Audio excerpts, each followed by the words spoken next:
Hi friends, welcome to my YouTube channel ఉద్యోగ సాధన. Upcoming examination సంబంధించి railway ఎగ్జామ్స్లో కన్ఫామ్గా ఒక బిట్ వచ్చే టాపిక్ ఏంటంటే పోషక పదార్థాలు. బయాలజీ, జనరల్ సైన్స్ లేదా బయో సైన్స్కి సంబంధించి పోషక పదార్థాలు minimum 1 mark, maximum 2 to 3 marks అనేది కంపల్సరీ వస్తుందన్నమాట. ఇది ఏఎల్పి కానివ్వండి, ఎన్టీపీసీ కానివ్వండి, గ్రూప్ డి కానివ్వండి, ఎస్ఎస్సిఆర్ ఎగ్జామ్స్లో కూడా 1 మార్క్ అయితే కన్ఫర్మ్. కాబట్టి కొంచెం ఫోకస్గా వినండి. ఈ టాపిక్ అనేది సైన్స్కి సంబంధించిన టాపిక్ కాబట్టి మనం గుర్తుపెట్టుకోవడం కొంచెం కష్టంగా ఉంటాయి కొన్ని టెర్మినాలజీస్. దానికి సంబంధించి నేనైతే మంచి కోడ్స్ని అయితే రెడీ చేసి పెట్టాను. మీరు ఖచ్చితంగా వినండి. మీకు ఆ కోడ్స్ గుర్తుపెట్టుకున్నప్పుడు ఏమవుతుందంటే ఎగ్జామినేషన్స్లో మీరు కన్ఫ్యూజ్ అవ్వకుండా పెట్టిన కాడి 100% పక్కగా పెట్టేసి వస్తారు. ఎందుకంటే మనం 50-50గా పెట్టామనుకోండి, అదృష్టం బాగుండి ఓకే అయితే 1 మార్క్ వస్తే పోతే 1/3 కానీ 1/4 కానీ పోతుంది కదా, డిపెండ్స్ అపాన్ ద ఎగ్జామినేషన్స్. కాబట్టి కోడ్స్ కూడా కొంచెం గుర్తుపెట్టుకోవడం ట్రై చేయండి. ఒక క్లాస్ స్టార్ట్ చేస్తున్నాను. పోషక పదార్థాలని ఇంగ్లీష్లో న్యూట్రియంట్స్ అంటారు. పోషక పదార్థాలు అంటే శరీరానికి కావలసిన శక్తిని ఇవ్వడంలోనూ పెరుగుదల మరియు అభివృద్ధిలోనూ ముఖ్య పాత్రను పోషించే పదార్థాలను ఏమంటారమ్మా? పోషక పదార్థాలు అంటారు. వీటికి సంబంధించిన అధ్యయనాన్ని ట్రోపాలజీ అంటారు. ట్రోపాలజీ డైటిక్స్ కూడా అంటారు. డైటిక్స్ అనే పదము డైట్ నుంచి వచ్చిన పదం. డైట్ అంటే పోషణ, పోషణ నుంచి వచ్చిన పదము డైటిక్స్. వీటి అధ్యయనం ట్రోపాలజీ అంటారు, డైటిక్స్ అంటారు. ఇవి ముఖ్యంగా పిండి పదార్థాలు, కార్బోహైడ్రేట్స్ అని ఇంగ్లీష్లో అంటారు, మాంసకృత్తులు, ప్రోటీన్స్ అని ఇంగ్లీష్లో అంటారు, క్రొవ్వులు, ఫ్యాట్స్ అంటారు, ఖనిజ మూలకాలు, మినరల్స్ అంటారు, విటమిన్లు అంటారు ఇంగ్లీష్లో కూడా. నీరుని H2O, దీని సింబల్తో H2Oతో సూచిస్తారు అన్నమాట. వీటిలో ఫస్ట్ 3 పోషణలో అధిక భాగంగా అవసరం కాబట్టి వీటిలో ఏమంటారంటే పోషకాలు అంటారు. స్థూల పోషకాలు అంటారు. స్థూల అధిక భాగంలో అవసరం కాబట్టి స్థూల. అధికము అనే పదము స్థూల అనే పదాన్ని సూచిస్తుంది కాబట్టి. Macro, MACRO, macro.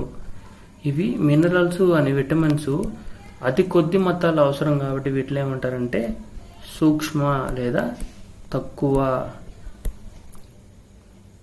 మైక్రో అంటారు, మైక్రో. స్థూల పోషకాలు ఏంటంటే CPF, కార్బోహైడ్రేట్స్, ప్రోటీన్స్, ఫ్యాట్స్. ఇవి ఒక డాక్టర్ చేసే సిఫార్సులో స్థూల పోషకాలు ఒక నిష్పత్తి ఎంత అని చెప్పి సబ్ ఇన్స్పెక్టర్ ఎగ్జామ్లో అడిగారన్నమా.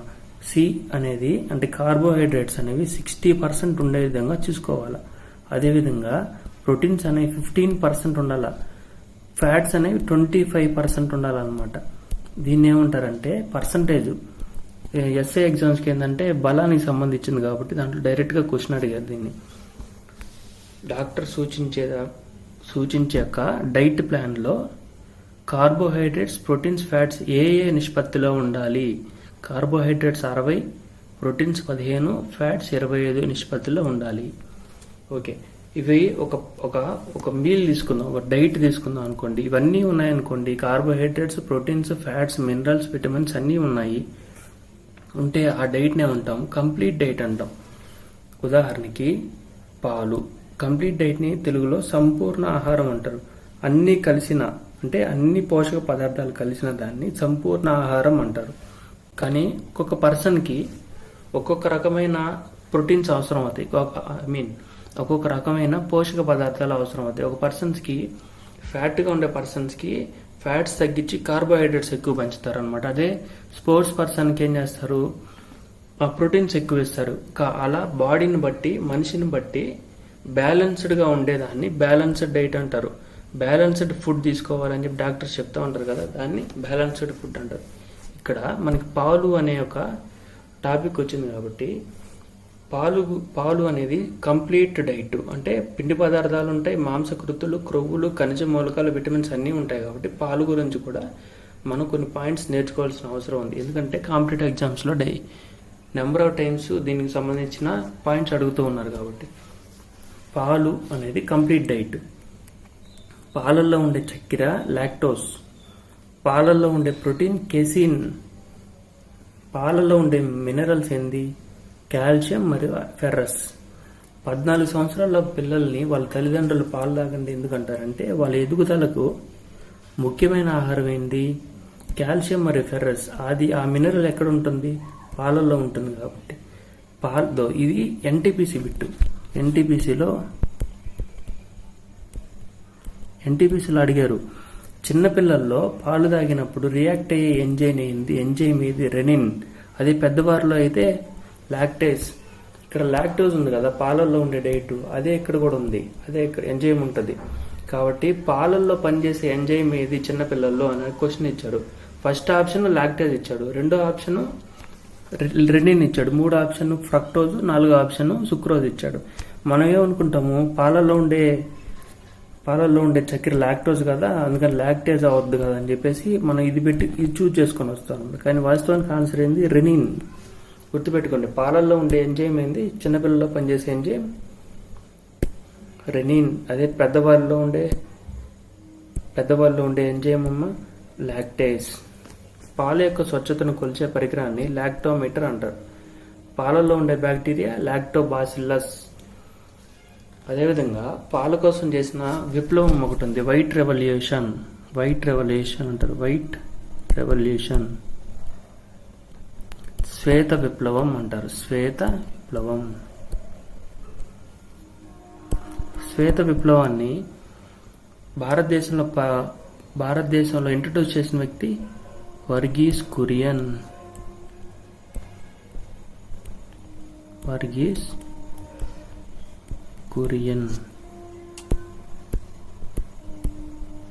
ఈయన ఏమంటామంటే వైట్ మ్యాన్ ఆఫ్ ఇండియా అంటారు. వైట్ మ్యాన్ ఆఫ్ ఇండియా లేదా మిల్క్ మ్యాన్ ఆఫ్ ఇండియా అని కూడా అంటారు.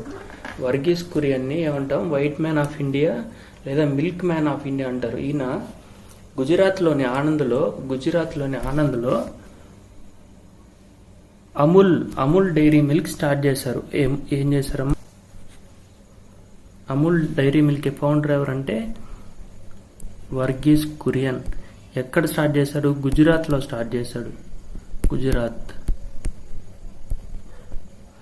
వర్గీస్ కురియన్ ఏమంటారు మిల్క్ మ్యాన్ ఆఫ్ ఇండియా, శ్వేత విప్లవ పితామహుడు. ఇవన్నీ మనకు పాలు అనే కాన్సెప్ట్ వచ్చింది కాబట్టి దానికి సంబంధించి 360 డిగ్రీస్లో మనం చదువుకున్నాం అనమాట.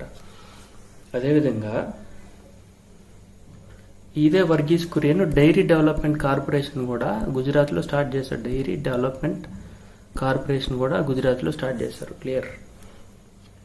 నెక్స్ట్ వచ్చి మనకుండే పోషక పదార్థాలలో విటమిన్స్ అనే టాపిక్ని ఇప్పుడు మనం డిస్కస్ చేస్తాం విత్ కోడ్స్. అన్ని కోడ్స్ కూడా నేను కాన్సెప్ట్ చెప్పిన తర్వాత కోడ్ చెప్తాను. విటమిన్స్ యొక్క అధ్యయనాన్ని విటమినాలజీ అంటారు. ఇంగ్లీష్లో కూడా విటమినాలజీ అంటారు. ఫెడ్రిక్ హాప్కిన్స్ అనే యొక్క శాస్త్రవేత్త కొంతమంది పిల్లల్ని పరిశీలించాడు. పిల్లల్లో కొంతమంది పాలు తాగిన పిల్లల్ని, మరికొంతమంది పాలు తాగిన పిల్లల్ని పరిశీలించినప్పుడు పాలు తాగిన పిల్లల్లో సంథింగ్ పెరుగుదలను గమనించాడు. ఆ పెరుగుదలకు కారణం ఏదో ఒక కోఫ్యాక్టర్ అనేది ఏదో వర్క్ అవుతుంది అని నోటిఫై చేస్తాను. కోఫ్యాక్టర్ అదనపు బలం లేదా సహబలం ఏదో వర్క్ చేస్తుందని అని కనుక్కుంటా ఉంటాడు. కానీ విటమిన్స్ అనే పేరు మాత్రం పెట్టల. పాలు తాగిన పిల్లలకి వీళ్ళకి ఏదో కోఫ్యాక్టర్ వర్క్ అవుతుంది అన్నాడు. కానీ దానికి విటమిన్ అనే పేరు పెట్టింది ఎవరు? కాశ్మీర్ ఫంక్, అంటారు. కాశ్మీర్ ఫంక్. విటమిన్స్ కనుగొన్న వ్యక్తి ఫెడ్రిక్ హాప్కిన్స్. విటమిన్స్ కి ఆ పేరు పెట్టిన వ్యక్తి కాశ్మీర్ ఫంక్. ఇవన్నీ మనకి ఎన్సీఆర్టీ బుక్స్ లో ఉన్నాయి. అందుకని నేను చెప్పి ఇది పనిగా మెన్షన్ చేస్తూ చెప్తా ఉన్నాను.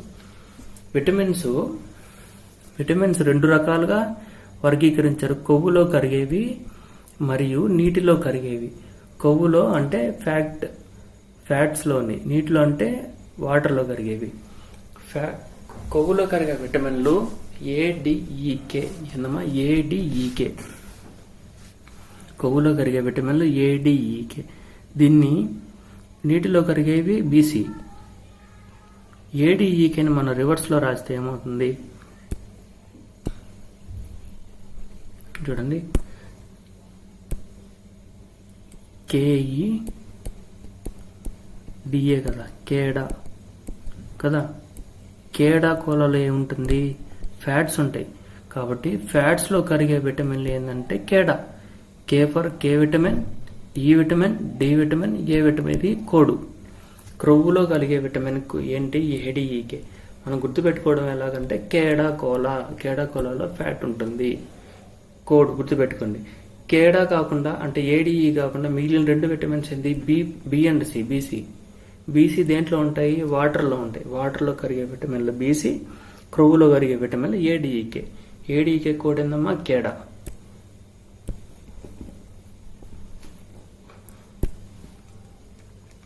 పోతే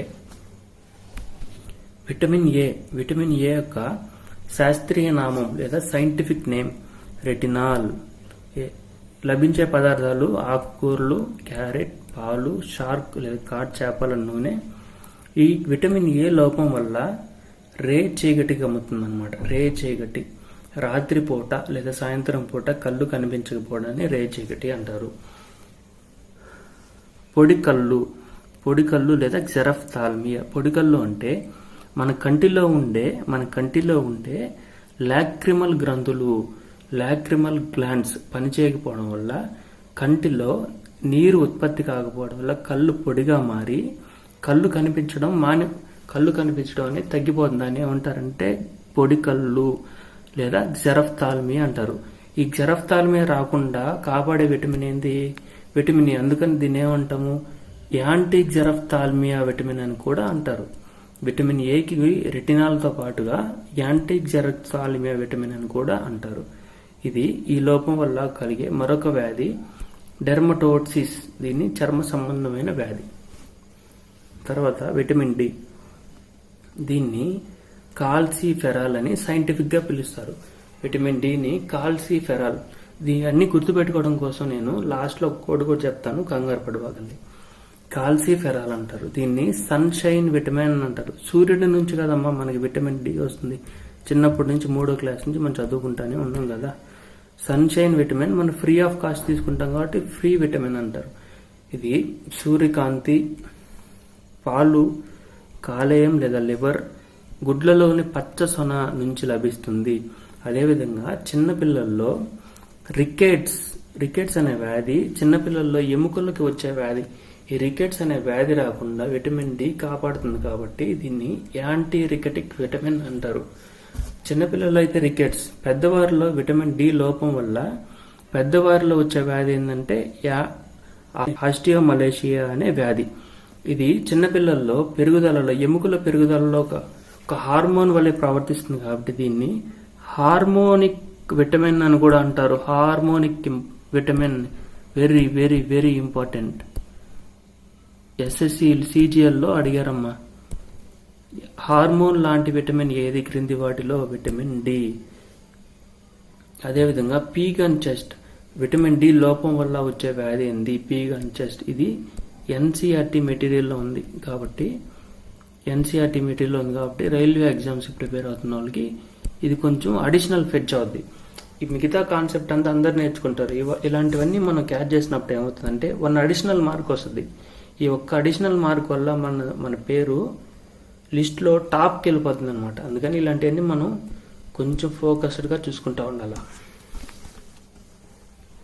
తర్వాత కేడాలో లాస్ట్ 2 లెటర్స్ అయిపోయినాయి, డిఏ అయిపోయినాయి. ఇప్పుడు విటమిన్ ఈ యొక్క సైంటిఫిక్ నేమ్ ఏంది? టోకోఫెరాల్.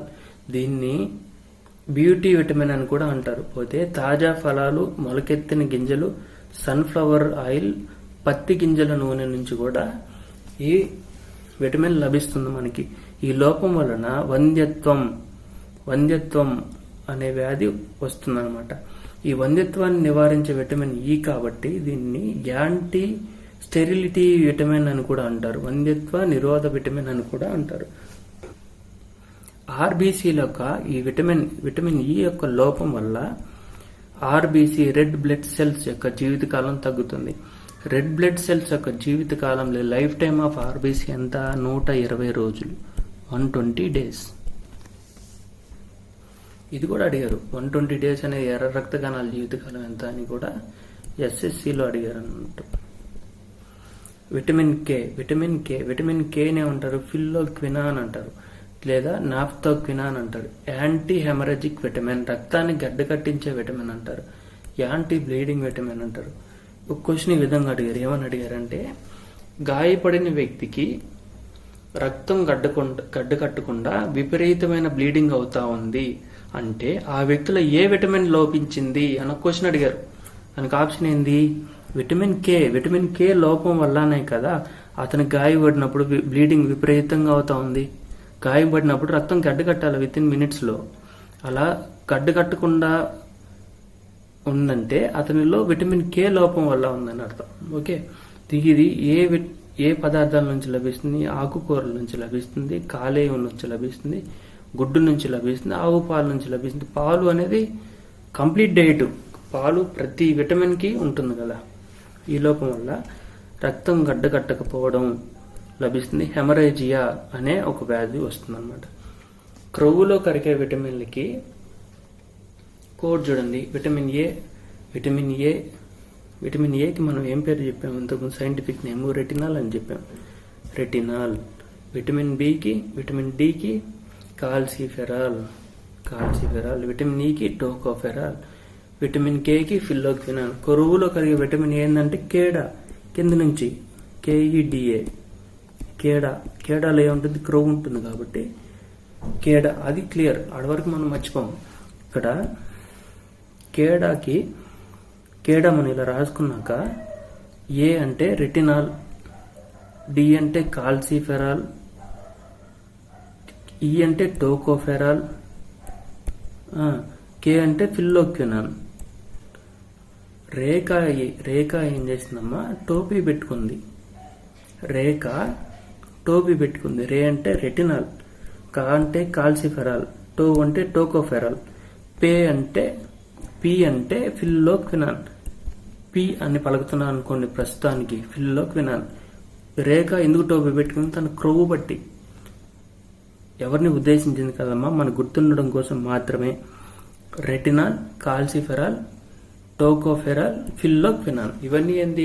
క్రొవ్వులో కరిగే విటమిన్లు, వాటికి సంబంధించిన వ్యాధులు. ఫుల్ ఫ్లెడ్జ్డ్ క్లియర్గా మన ఎగ్జామ్స్లో మళ్ళీ మర్చిపోకుండా ఒకసారి చూస్తే గుర్తుండిపోయేటట్టు మనం డిస్కస్ చేసాం.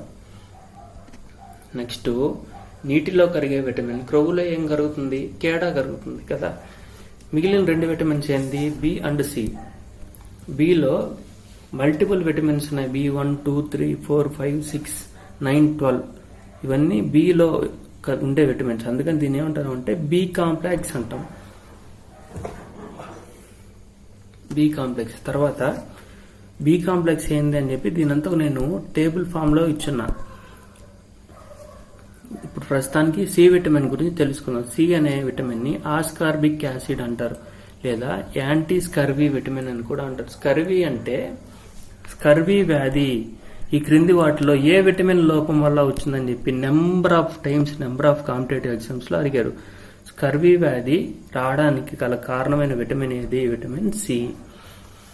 స్కర్వీ వ్యాధి అంటే ఏం లేదమ్మా, మన పెదాల పక్కన చిగుర్లు ఉంటాయి కదా, ఆ చిగుర్ల నుంచి రక్తం కారుతూ ఉంటుంది. దాన్ని స్కర్వీ వ్యాధి అంటారు. ఆ స్కర్వీ వ్యాధి నివారించడానికి మనం ఏం చేయాలంటే సిట్రస్ జాతి ఫలాలని అప్పుడప్పుడైనా తింటా ఉండాలి. సిట్రస్ జాతి ఫలాలకు ఉదాహరణ ఉసిరికాయ లేదా జామకాయ. జామకాయని ఇంకో పేరుతో కూడా పిలుస్తాం, ఇండియన్ యాపిల్ అంటాం. ఏమంటామా? ఇండియన్ యాపిల్ లేదా పేదవాని యొక్క యాపిల్ అని కూడా అంటారు జామకాయని. ఏమో జీకే పాయింట్లో అడిగారని క్రింది వాటిలో ఏది పేదవాని యొక్క యాపిల్గా పిలువబడుతుందని అడిగారంటే మనకు ఒక మార్క్ వస్తుంది కదా.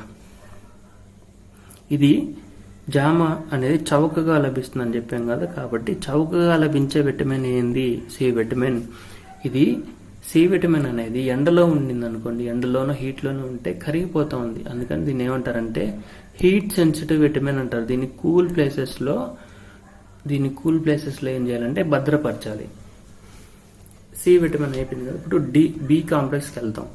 బి కాంప్లెక్స్ సంబంధించి నేను కొంచెం అంటే NCERT స్టేట్ లెవెల్ మెటీరియల్స్ అన్ని రిఫర్ చేసి ఒక అబ్స్ట్రాక్ట్ లాగా ఇచ్చాను. మీరు కావాలంటే దీని స్క్రీన్ షాట్ తీసుకొని నెంబర్ ఆఫ్ టైమ్స్ చూస్తూ ఉండండి.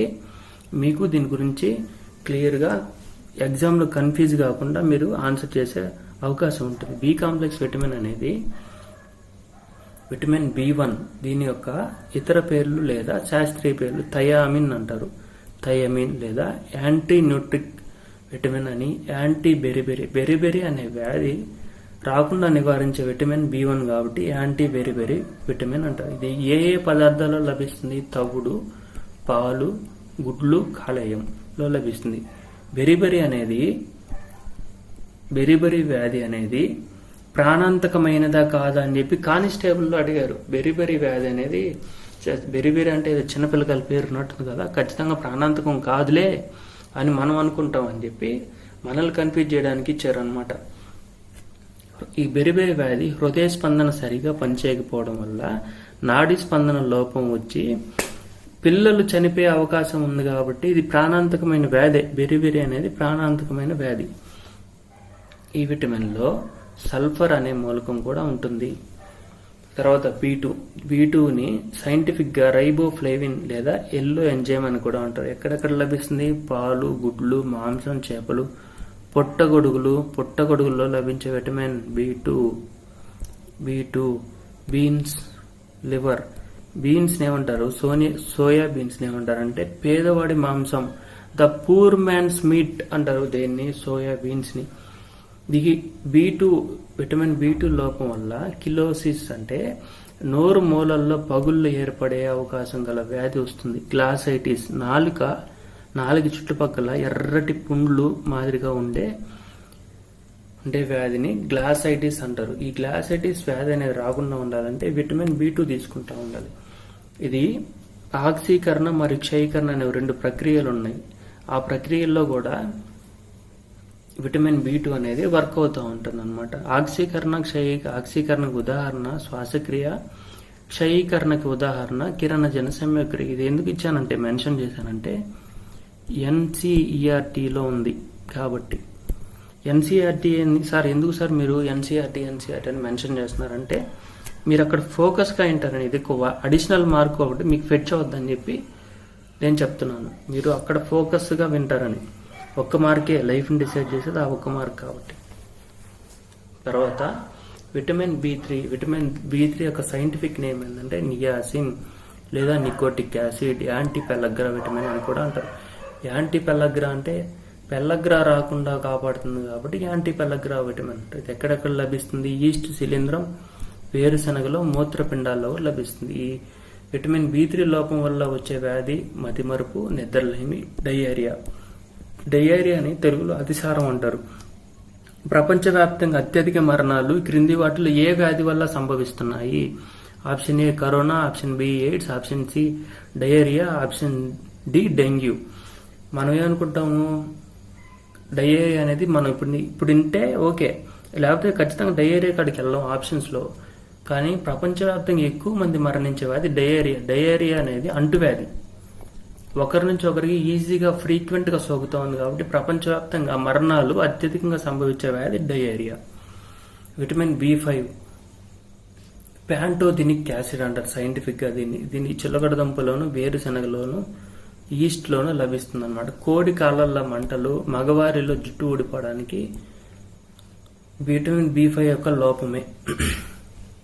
B6 దీన్ని పైరిడాక్సిన్ అంటారు లేదా యాంటీ ఎనీమియా విటమిన్ అంటారు. ఎనీమియా అనే వ్యాధి రాకుండా నివారిస్తుంది కాబట్టి దీన్ని యాంటీ ఎనీమియా విటమిన్ అని కూడా అంటారు. దీన్ని పప్పులు, ఆకుకూరలు, డ్రై ఫ్రూట్స్, బెల్లంలో ఇస్తారు. పాలిచ్చే పిల్లలకు అధికంగా అందజేయాలి. మనం పాలిచ్చే పిల్లలందరికీ మన గవర్నమెంట్ వాళ్ళు అంగన్వాడీ స్కూల్స్ అంటారు కదా, బాలికా కేంద్రాలు, వాళ్ళల్లో ఇవన్నీ ఉంటాయి. డ్రై ఫ్రూట్స్ ఉంటాయి, బెల్లం ఉంటుంది, వాళ్ళు పెట్టే కూరలో పప్పులు కూడా ఇస్తారనమాట. కాబట్టి B6 విటమిన్ని ఇండైరెక్ట్గా వాళ్ళు ప్రొవైడ్ చేస్తున్నారు అనమాట పాలిచ్చే పిల్లల కోసం.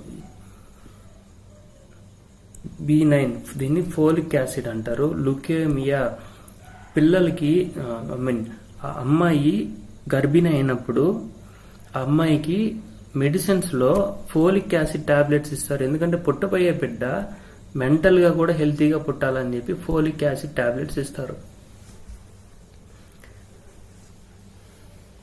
B12 విటమిన్ B12 దీని సైనికోబాలమిన్ అని కోబాల్ట్ అని అంటారు. ఇది కూడా నెంబర్ ఆఫ్ టైమ్స్ ఎగ్జామ్లో అడిగారు. కోబాల్ట్ క్రింది వాణిలో B12 యొక్క శాస్త్రీయ నామం ఏంది? కోబాల్ట్. ఇది సైనికోబాలమిన్ అనేది ఎక్కడ లభిస్తుంది అంటే ఎనర్జీ డ్రింక్స్ లో లభిస్తుంది. నీటిలో కరిగే విటమిన్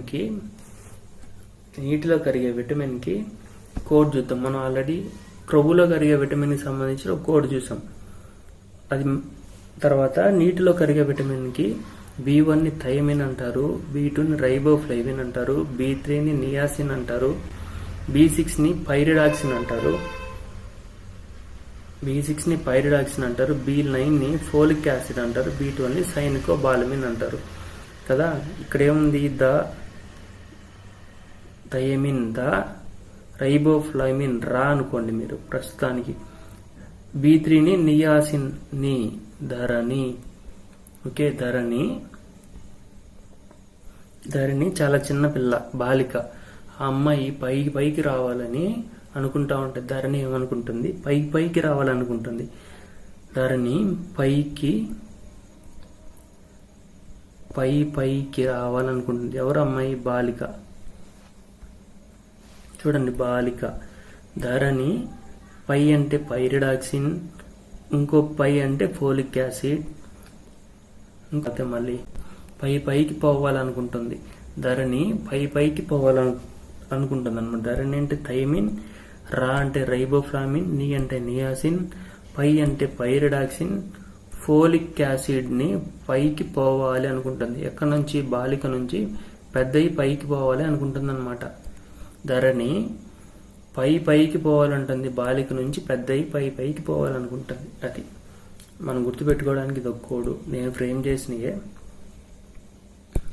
తర్వాత బీర్లో ఉండే విటమిన్ ఏది? B3, 6, 9, B9, B12. ఇది కానిస్టేబుల్ ఎగ్జామ్లో అడిగారు. తర్వాత క్లాస్లో మనం విటమిన్స్ ఇంకా పోషక పదార్థాలకు సంబంధించి విటమిన్స్ కంప్లీట్ చేసాం కదా. రిమైనింగ్ కాన్సెప్ట్స్ కొన్ని ఉన్నాయి.